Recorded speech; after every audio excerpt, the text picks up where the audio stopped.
ಶ್ರೀ ಗುರುಭ್ಯೋ ನಮಃ. ವಸುದೇವಸುತಂ ದೇವಂ ಕಂಸಚಾಣೂರಮರ್ದನಂ ದೇವಕೀ ಪರಮಾನಂದಂ ಕೃಷ್ಣಂ ವಂದೇ ಜಗದ್ಗುರುಂ. ಭಕ್ತವತ್ಸಲ ಧರ್ಮ ರಕ್ಷಕ ಶ್ರೀಕೃಷ್ಣನ ಪಾದಾರವಿಂದಕ್ಕೆ ವಂದಿಸುತ್ತಾ ನಾನು ಇಂದು ಭಕ್ತ ಸುಧಾಮ ಎಂಬ ಕಥೆಯನ್ನು ತಮ್ಮ ಮುಂದೆ ಹೇಳಲು ಇಚ್ಛಿಸುತ್ತೇನೆ. ಶ್ರೀಕೃಷ್ಣನ ಆಪ್ತ ಸ್ನೇಹಿತ ಸುಧಾಮ ಪಾಪ ಬಡ ಬ್ರಾಹ್ಮಣ, ವಿದ್ಯೆಯಲ್ಲಿ ಪಾರಂಗತ, ಉಡಲು ಸರಿಯಾಗಿ ಬಟ್ಟೆ ಇರಲಿಲ್ಲ, ಚಿಂದಿಗಳನ್ನು ಧರಿಸುತ್ತಿದ್ದ. ಇದರಿಂದಾಗಿ ಜನರು ಆತನನ್ನು ಕುಚೇಲ ಎಂದು ಕರೆಯುತ್ತಿದ್ದರು. ಶ್ರೀಕೃಷ್ಣನಿಗೂ ಸುಧಾಮನಿಗೂ ಸ್ನೇಹವಾದುದು ಸಾಮೀಪರ ಬಳಿ ವಿದ್ಯಾಭ್ಯಾಸ ಮಾಡುತ್ತಿದ್ದಾಗ.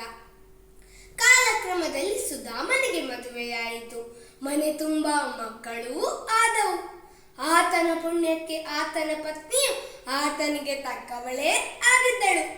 ಒಮ್ಮೆ ತನ್ನ ಮಕ್ಕಳ ಹಸಿವಿನ ಕಷ್ಟವನ್ನು ತಾಳಲಾರದೆ ಸುಧಾಮನ ಹೆಂಡತಿ ಸುಧಾಮನ ಬಳಿ ಬಂದು, ಸ್ವಾಮಿ, ತಾವು ಹಲವು ಬಾರಿ ತಮ್ಮ ಸ್ನೇಹಿತ ಶ್ರೀಕೃಷ್ಣನ ಬಗ್ಗೆ ಹೇಳಿದ್ದೀರಿ. ಅವನಿಗೆ ಬಡವರನ್ನು ಕಂಡರೆ ತುಂಬಾ ಮರುಕವಂತೆ. ನಮ್ಮ ಮಕ್ಕಳಿಗಾಗಿ ತಾವು ಅವನ ಬಳಿ ಸಹಾಯ ಬೇಡಬಾರದೇ ಎಂದು ಕೇಳಿದಳು. ಪಾಪ ಸುಧಾಮ ಆಕೆಯ ಸ್ಥಿತಿಯನ್ನು ಕಂಡು ಆತನಿಗೆ ತುಂಬಾ ಮರುಕ ಉಂಟಾಯಿತು. ನನ್ನನ್ನು ಮದುವೆಯಾದ ಮೇಲೆ ಇದೇ ಮೊದಲ ಬಾರಿಗೆ ತನ್ನ ಬೇಡಿಕೆಯನ್ನು ಮುಂದಿಟ್ಟಿದ್ದಾಳೆ, ಅದು ತನ್ನ ಮಕ್ಕಳಿಗಾಗಿ. ಆಕೆಯನ್ನು ತೃಪ್ತಿಪಡಿಸಲಾದರೂ ನಾನು ಶ್ರೀಕೃಷ್ಣನ ಬಳಿಗೆ ಹೋಗುತ್ತೇನೆ.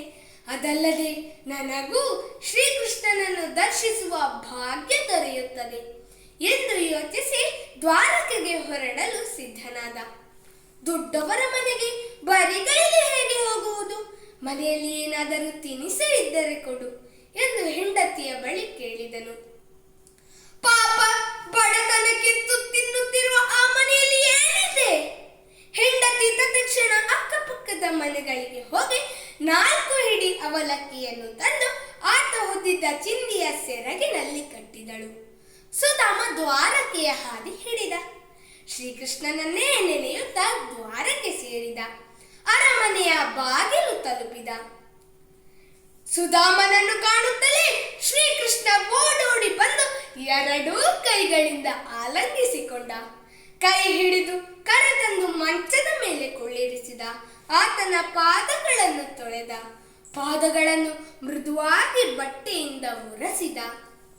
ಆ ಪಾದತೀರ್ಥವನ್ನು ತನ್ನ ತಲೆಯ ಮೇಲೆ ಪ್ರೋಕ್ಷಿಸಿಕೊಂಡ. ಇಬ್ಬರ ಕಣ್ಣುಗಳಿಂದಲೂ ಆನಂದ ಬಾಷ್ಪ ಸುರಿದವು.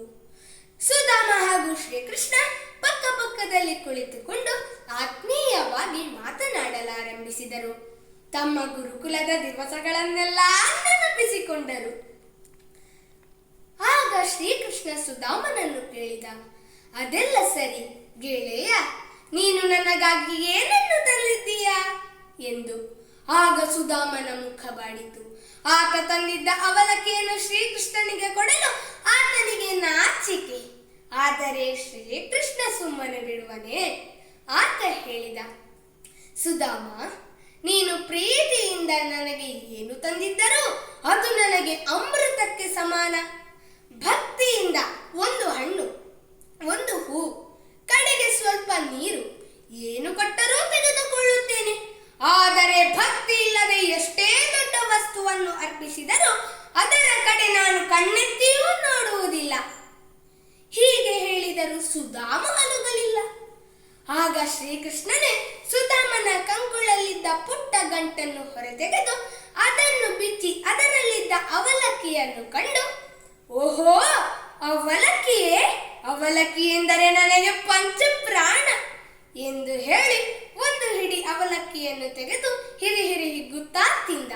ಮತ್ತೊಂದು ಹಿಡಿ ತಿನ್ನಬೇಕು ಎನ್ನುವಷ್ಟರಲ್ಲಿ ರುಕ್ಮಿಣಿ ತಡೆದಳು. ಸುಧಾಮ ಆ ದಿನವೆಲ್ಲ ಶ್ರೀಕೃಷ್ಣನ ಸಂಗದೊಡನೆ ಸಂತೋಷದಿಂದಿದ್ದ. ಮಾರನೇ ದಿನ ಶ್ರೀಕೃಷ್ಣನ ಅಪ್ಪಣೆ ಪಡೆದು ತನ್ನ ಊರಿಗೆ ಹಿಂದಿರುಗಿದ. ಸುಧಾಮ ಶ್ರೀಕೃಷ್ಣನ ಬಳಿ ಏನನ್ನೂ ಬೇಡಲಿಲ್ಲ. ತಾನು ಬೇಡಲಿಲ್ಲವಲ್ಲ ಎಂಬ ಅತೃಪ್ತಿಯೂ ಆತನಿಗಿರಲಿಲ್ಲ. ಆತ ಮನಸ್ಸಿನಲ್ಲಿ, ಆಹಾ, ಶ್ರೀಕೃಷ್ಣನೇ ಈ ದಟ್ಟ ದರಿದ್ರನಾದ ನನ್ನನ್ನು ಆಲಂಗಿಸಿಕೊಂಡನಲ್ಲ, ನನ್ನ ಪಾದಗಳನ್ನು ತೊಳೆದನಲ್ಲ, ಎಂಥ ಕರುಣಾಮಯಿ, ನಾನು ಧನ್ಯನಾದೆ ಎಂದು ಯೋಚಿಸುತ್ತಾ ಊರು ಸೇರಿ ಮನೆ ತಲುಪಿದಾಗ ಆತನಿಗೆ ಆಶ್ಚರ್ಯವೋ ಆಶ್ಚರ್ಯ. ಆತನ ಗುಡಿಸಲು ಕಾಣುತ್ತಿಲ್ಲ. ಅಲ್ಲಿ ಒಂದು ದೊಡ್ಡ ಅರಮನೆ ನಿಂತಿದೆ. ಅದರ ಸುತ್ತ ಸೊಗಸಾದ ಉದ್ಯಾನವನ. ಆತನ ಕಣ್ಣನ್ನು ಆತ ನಂಬಲಿಲ್ಲ. ಅಷ್ಟರಲ್ಲಿ ಅರಮನೆಯಿಂದ ಮಹಾಲಕ್ಷ್ಮಿಯಂತೆ ಅಲಂಕರಿಸಿಕೊಂಡು ಸುಧಾಮನ ಹೆಂಡತಿ ಸುಧಾಮನ ಬಳಿ ಬಂದು ಆತನ ಪಾದಗಳಿಗೆ ನಮಸ್ಕರಿಸಿದಳು. ಆ ಮನೆಯು ಇಂದ್ರನ ಅರಮನೆಯಂತೆ ಕಂಗೊಳಿಸುತ್ತಿತ್ತು. ಆದರೆ ಇವೆಲ್ಲ ಸುಧಾಮನಿಗೆ ಇಷ್ಟವಾಗಲಿಲ್ಲ. ಆತ, ಆಹಾ, ಶ್ರೀಕೃಷ್ಣ, ನಿನ್ನ ಮಹಿಮೆ ಅಪಾರ. ನಾನು ಬೇಡದೆ ನೀನು ಇಷ್ಟೊಂದು ಐಶ್ವರ್ಯವನ್ನಿದ್ದೆ. ಆದರೆ ಇವೆಲ್ಲವನ್ನು ಇಟ್ಟುಕೊಂಡು ನಾನೇನು ಮಾಡಲಿ? ನನಗೆ ಬೇಕಿರುವುದೆಲ್ಲ ನಿನ್ನ ಪಾದಗಳಲ್ಲಿ ಶುದ್ಧ ಭಕ್ತಿ. ಅದನ್ನು ಅನುಗ್ರಹಿಸು ಎಂದು ಬೇಡಿಕೊಂಡನು. ಸುಧಾಮ ಭಕ್ತ ಅಗ್ರೇಸರನಾದುದರಿಂದ ಈ ಐಶ್ವರ್ಯ ಆತನ ತಲೆ ಕೆಡಿಸಲಿಲ್ಲ. ಅಹಂಕಾರ ಆತನ ಹತ್ತಿರ ಸುಳಿಯಲಿಲ್ಲ. ಆತ ತನ್ನ ಪಾಡಿಗೆ ತಾನು ಸರಳ ಜೀವನವನ್ನು ನಡೆಸುತ್ತಾ ಭಗವಂತನ ಚಿಂತನೆಯಲ್ಲೇ ಕಾಲ ಕಳೆದ. ಪ್ರಾಮಾಣಿಕ ಸತ್ಯ, ಶುದ್ಧ ಭಕ್ತಿ ಇದ್ದರೆ ನಾವು ಬೇಡದೆಯೇ ದೇವರು ನಮಗೆ ಎಲ್ಲವನ್ನೂ ಕರುಣಿಸುತ್ತಾನೆ. ಗೆಳೆತನಕ್ಕೆ ಬಡವ ಶ್ರೀಮಂತ ಎಂಬ ಭೇದವಿಲ್ಲ. ಧನ್ಯವಾದ.